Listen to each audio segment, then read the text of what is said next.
Hey, nerds. We understand you. Drop those controllers. Lose the wizard hat. And ready your Cheetos. It's time for some hard-hitting talk about the movies, books, and games you love. So get ready, oh searcher of useless knowledge. It's time to step into the Geek Cave.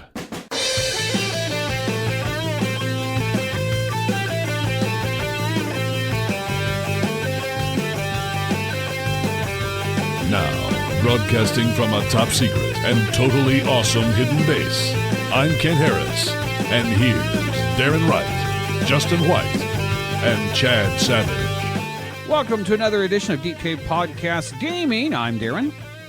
Oh yeah, he's still out. And I'm Chad. That's right, the gaming segment where... Oh, wait a minute. I got an update to install. 75 gigs! I guess I'll play next month. Anyway, we're brought to you by Gamefly with membership options for every budget, plus gifts for gamers of all ages. Gamefly has thousands of titles you can keep as long as you want, and when you're done, send it back with a postage-paid envelope for a new one, or keep it forever and pay a lot less than those in-store prices. Sign up for a free 30-day trial using the link right now at geekcavepodcast.com. Yes, I realize I did use that same intro joke last month. It's still funny. And in-stock trades, brought to you exclusively this month. Save anywhere from 30 to 55% off graphic novel and manga releases from DC, Marvel, Image, Boom Studios, Viz Media, and more. From new releases to hard-to-find printings, grow your collection at InStockTrades.com. I have worked the floor of InStock Trades. They do good stuff. There's some hard workers there. Please don't order too many omnibuses at once. Those things are heavy. Justin is on vacation. Chad. Yo. Ladies and gentlemen, welcome to Demo Derby. Darrin, do you like larger-than-life characters? Sure. Do you like ridiculous, over-the-top violence? Why not? Do you like rhythm games in which your character sings karaoke? You know what? Yes. Then Like a Dragon Pirate Yakuza in Hawaii just might be for you. Here we go. I know next to nothing about the Yakuza games other than you telling me that eventually they got really silly and funny and fun. I mean, they started out weird and they just got weirder. So, this one feels like one of the good ones. If you like your game being incredibly cartoonish and stylized in its execution, if you like a whole bunch of things to go and do and explore, and if you like combat that's stylized and a little bit too complex for a demo to really help you do justice for. But I will say, I sang every karaoke song that game had available to it. It is silly in all the best ways. And the controls, the controls work so unbelievably well that every time that something seemed to go screwy, it turns out it really was something that I just missed. It was just your fault. It was so good. So well put together. It felt good. It looked good. It is a beautiful game. Tight controls. I don't know if the story is important in the least. All I know is that you land on the shore of Hawaii, and then you're supposed to go find Madlantis and do a thing. I didn't make it that far because I was singing karaoke for the 28 minutes that I played the game. This was a hoot to play around in. If you like the Yakuza games, at least the later ones, this demo makes a really compelling case to play it. Definitely go for the demo and probably more. All right. I'm glad you enjoyed it. The only Yakuza umbrella games that do not have karaoke are the Judgment ones, which is like the police detective spinoff. Mm-hmm. And that's a shame because I really like that one too. You know, I like Judgment. I haven't played Lost Judgment, but I remember being a little disappointed that there was no karaoke minigame. I would say if you want to get started on one, Yakuza 0. Okay. Although the combat's more button mashy than because isn't it time based or like turn based in? No. Okay, good because I know that like in one of the Like a Dragon ones it was turn based. No, this one was button mashy. Mash. All right, and like and then mash a different button, and then eventually a gauge fills up and you push a different button, and then you get to use swords. Yes. And it was a little bit too complex for one playthrough. Yeah. Like, by the time I'd played it 30 hours, I'd probably be proficient. All right. Well, I'm glad you liked it. Takes me a while. Yeah. All right. Justin's internet usage is way down since he went on vacation. What have you been up to? But notice mine is up. It is quite a bit, actually. I was because- going to bring that up to you. Yes. We have data caps here. Justin has continually talked about going and looking at Ask Games and utilizing his broad, knowledge base to be able to answer questions and getting people the information they need to know. Sure. And so I figured I'd give that a try. Ask Justin.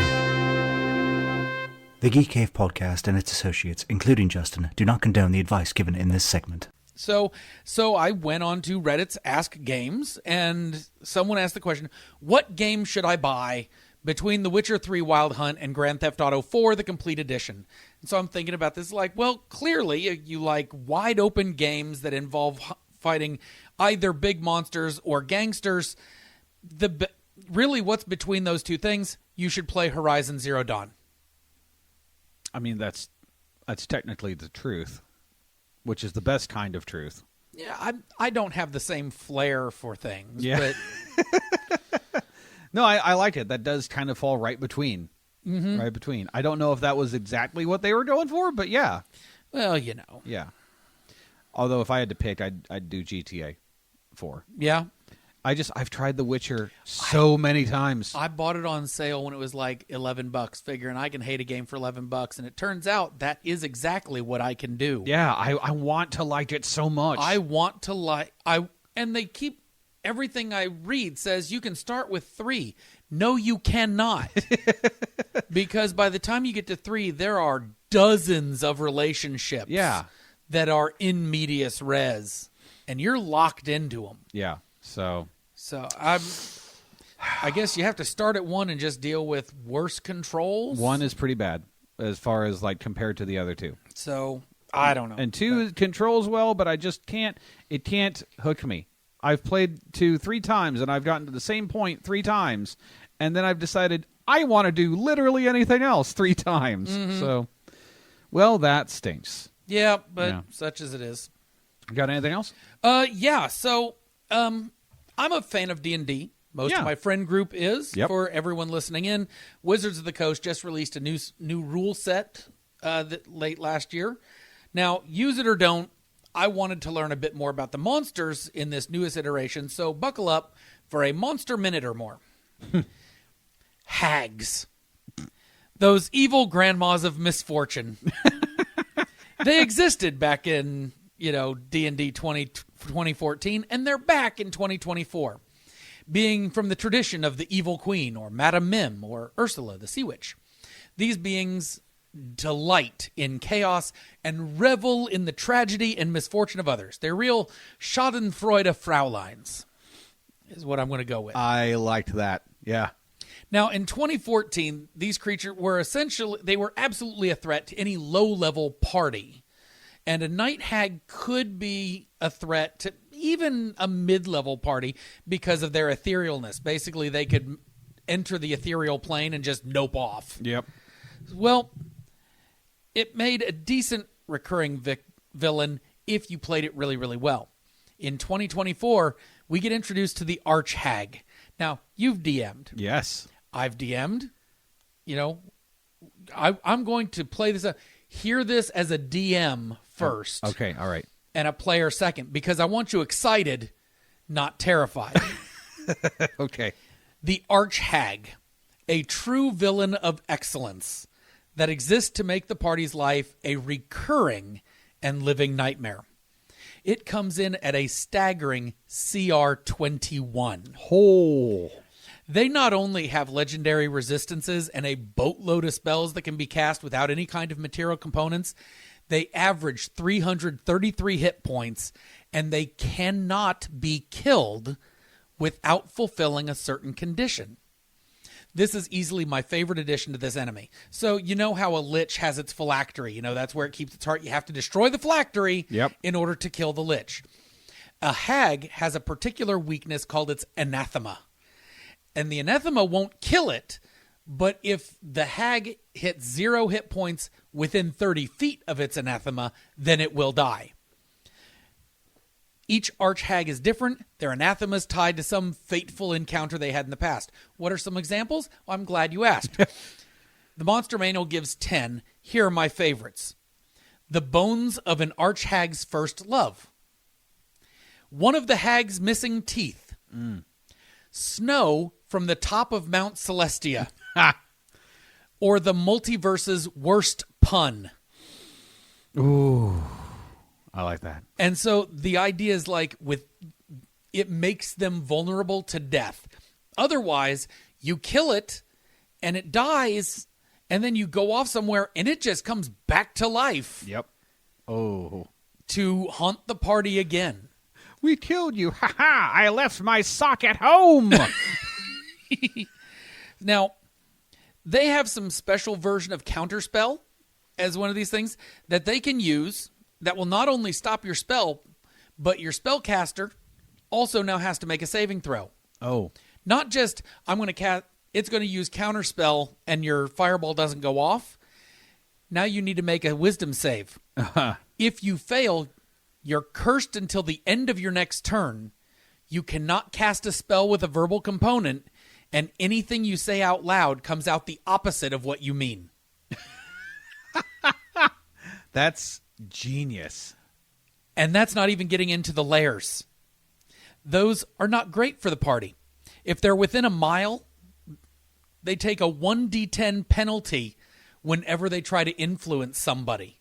Every social interaction now comes with a 1d10 penalty to your to your roll. Wow. If your party finishes a long rest within a mile of the hag's lair, the first spell that any spellcaster casts using a spell slot will also cast confusion centered on the spellcaster, which means that everyone within 10 feet of the spellcaster has to roll a wisdom save, and if they fail, they are confused for a minute, which gives you 20% chance to be fine, a 20% chance to attack whatever's closest without moving, which is usually your party. Yeah. A 50% chance of doing fuck all, and a 10% chance of just noping off in one of the random cardinal directions. I'm not saying these are going to be of use in my next campaign, but Geek Cave Podcast family, take note. This is how you make a villain. Oh, wow. Yeah. So Justin's DMing next, and we need to make sure he does not hear about this hag. Well, the thing is, he's using a module. Oh, yeah. So, yeah. And that module came out before 2024. All right. I feel a little better. All right. Have you played anything else other than the Yakuza Like a Dragon? Not. Okay. All right. Well, I've got a review in progress still. Now, my child's been playing Ratchet and Clank, Rift Apart. Oh, how's that going? She's not hip on a whole lot of open world without definite direction. Yeah. But she likes the combat. Yeah. I liked Rift Apart quite a bit. Mm-hmm. So I have a review in progress for Avowed still. I mentioned this last month. I have enjoyed watching you play. I'm about 26 hours in now, and those who went in expecting Skyrim obviously will be disappointed. It's not Skyrim. I still come to the point that I think it's an open world Mass Effect in first person, but in a fantasy setting, because the voice actor for Garrus is like the first companion that you end up, bringing along with you. And is that the one who looks like Piccolo? He is the one that looked like Piccolo. Yep, Kai. And you are a government representative with a very specific mission to get it done any way you can. Sounds a lot like Mass Effect to me.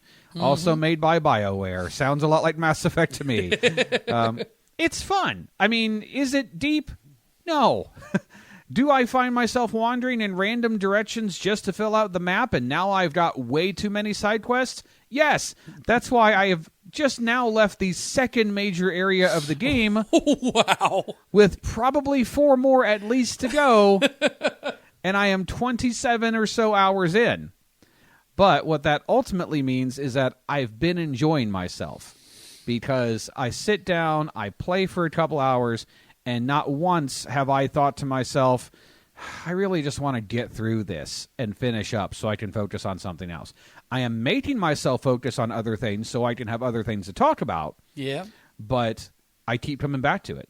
And the only thing right now that threatens to draw me away is Assassin's Creed Shadows just came out, and everyone keeps telling me it's like Ghost of Tsushima, but Assassin's Creed. You're not saying anything I don't like. Right. So stop. I can only get so turned on. I like ninjas. I like feudal Japan. I love me Ghost of Tsushima. And now you're saying I can do Assassin's Creed stuff in it? Shut up. Hand me the money so I can go to the store. Say less. Say less. By the way, I will be picking that up very soon. We'll have a review next month, I promise. But yeah, Avowed is good. It's still hanging out at a B/B+ for me. Mm-hmm. But I will commend Microsoft on this, because I played both the last Indiana Jones game and this on my gaming laptop, and optimization differences are night and day. Indiana Jones struggled at times. This game is bright, it's colorful, but more importantly, it's detailed, and I don't know what kind of magic they did with the shaders to make it look like a PS5 Pro game on my laptop, but they did a damn good job. And so it's a pretty game. So yeah, if you haven't played Avowed, pick it up. Pick it up. Right now, Avowed is available on Xbox and PC. I say right now because, let's be honest, it's going to be on PS5 eventually. Microsoft's already said, yeah, of course we're going to port it. So I think next year it'll hit PS5. Probably. So, or fall or whatever. Like whenever it's been a year on Xbox, it'll hit PS5. All right. Well, I think that just leaves, Kent. It was created by a madman. Ignored and rejected. Every week it grows. We cannot kill it, for it does not live. Step fast and be wary, or you may fall victim to Darrin's Pile of Shame.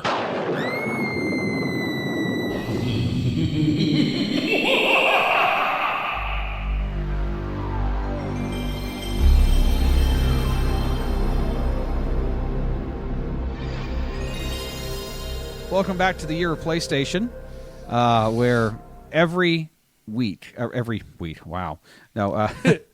month we take a look at a new title, exclusive or close enough to the PlayStation brand. This month, Sly Cooper 2. No.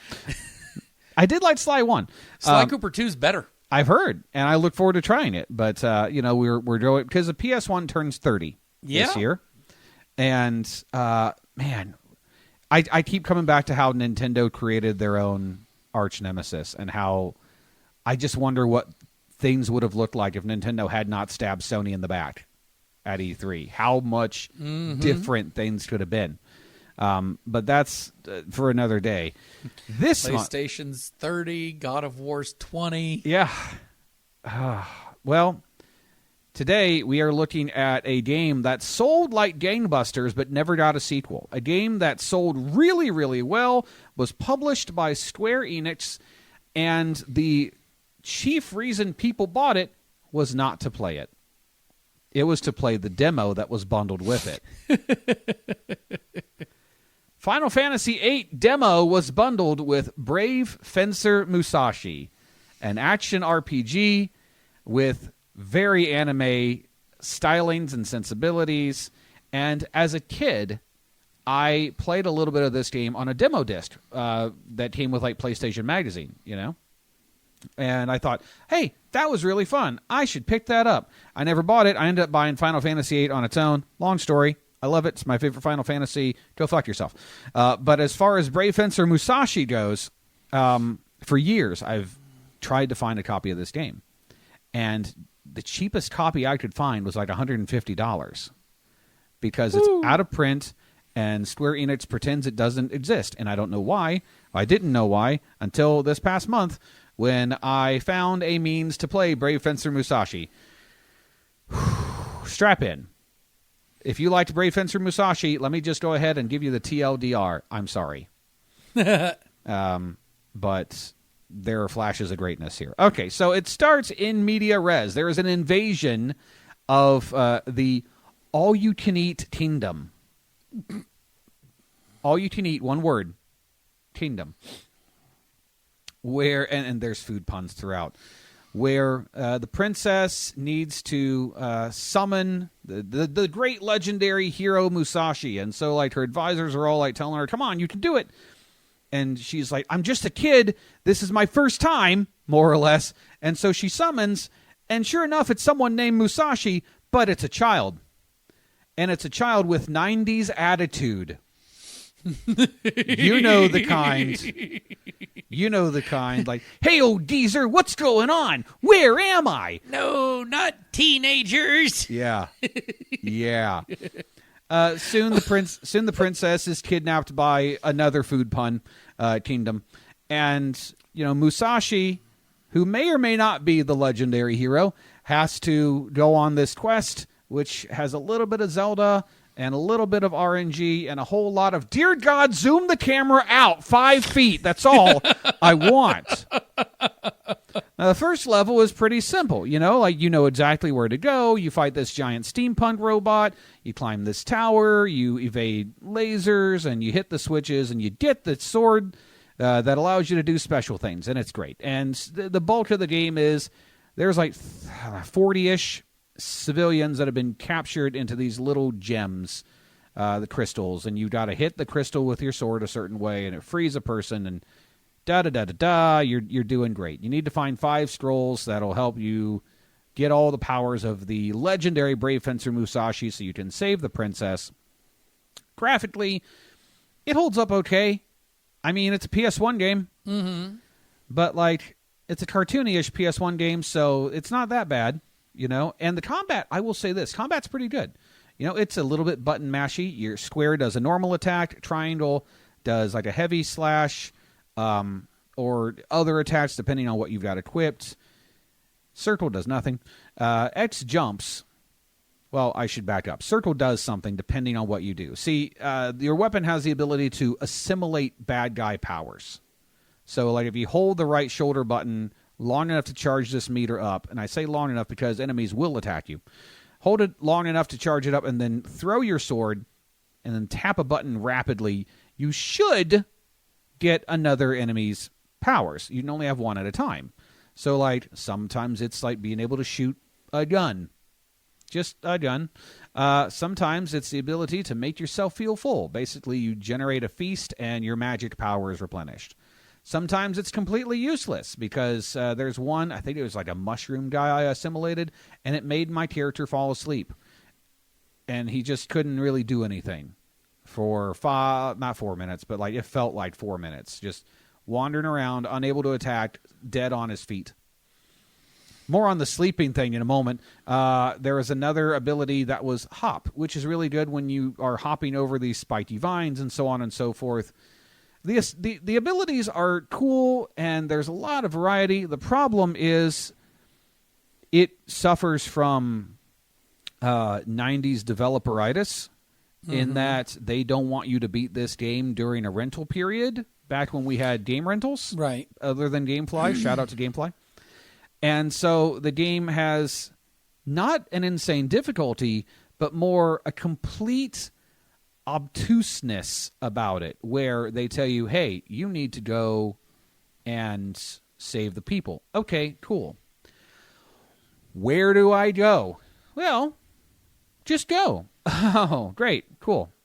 Wherever you want. Wherever you want. So I spent several hours just wandering this forest, hitting dead end after dead end. I'd saved maybe 3 people at this point. I finally broke down. I looked up a game FAQ, and they're like, oh, no, you need to talk to the village elder. Where is he? Well, he's in this one house. He has a red headband. Is he home right now? No, because this game has a day and night cycle, And if you aren't in the right place at the right time, you're just going to have to wait or sleep. And if you don't sleep regularly, well, then your attacks do less damage, and then you have less magic, and you have this thing on your pause screen that says how tired you are.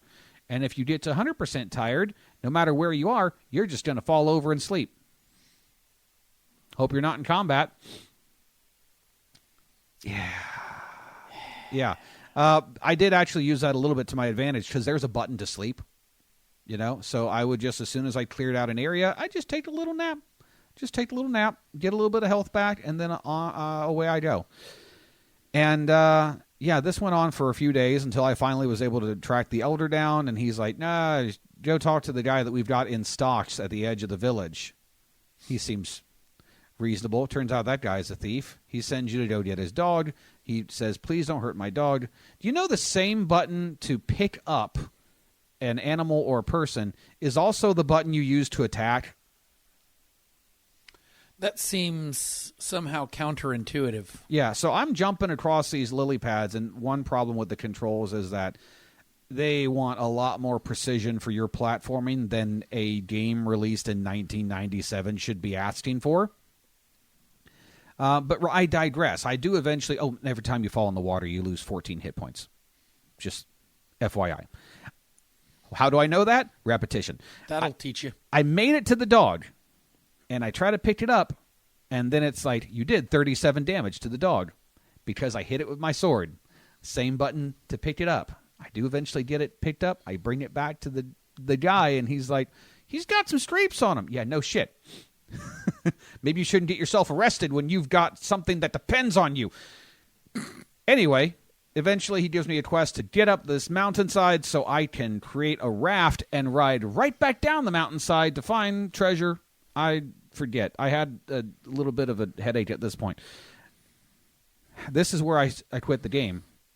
I hadn't even finished a third of it yet, so this game is getting an incomplete from me because once you get to the top of the mountain, you have to ride a raft down it. Right? Mm-hmm. This internal cavern. The raft is made up of 4 logs. Every time you bump the side of this, route, you lose a log. Mm-hmm. If you lose all 4 logs, that's it. Boulders start falling from above. Do they cast a shadow? No. Do you have any idea where they're going to land? Not without practice. When you get to the halfway point, the path splits. If you take the left path, yes, you will rescue someone, but also now you have to do the ride again. Every time you die on the ride, you start at the beginning of the ride.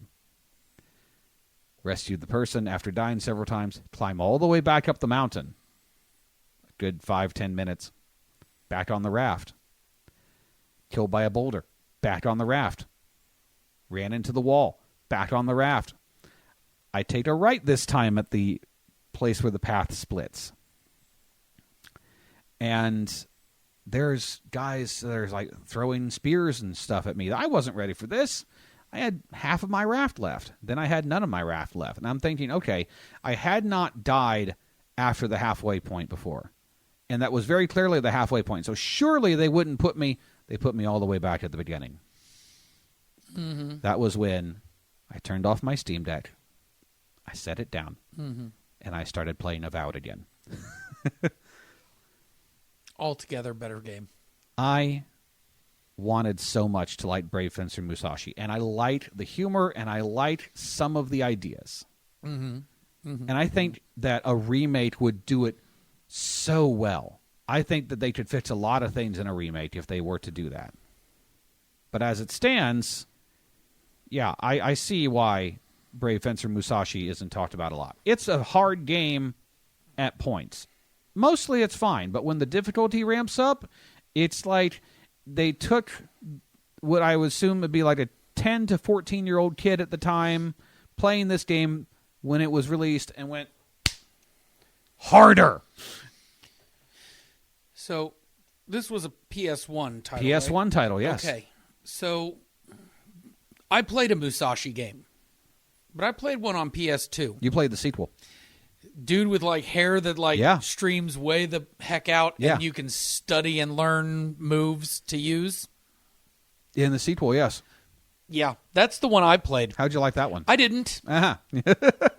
I really liked the first level. Yeah. And then after that, I'm like, you know what? That is well and truly time spent, and that's enough of that. If the whole game was like the first 2 levels, I would have been fine. Mm-hmm. But unfortunately, it's not. And I got more and more frustrated the more lost I was. So, yeah, it's an incomplete. I didn't finish it. That doesn't happen very often, but in this case, don't be like me, unfortunately. So, next month on the Pile of Shame, we're going back to the PS3.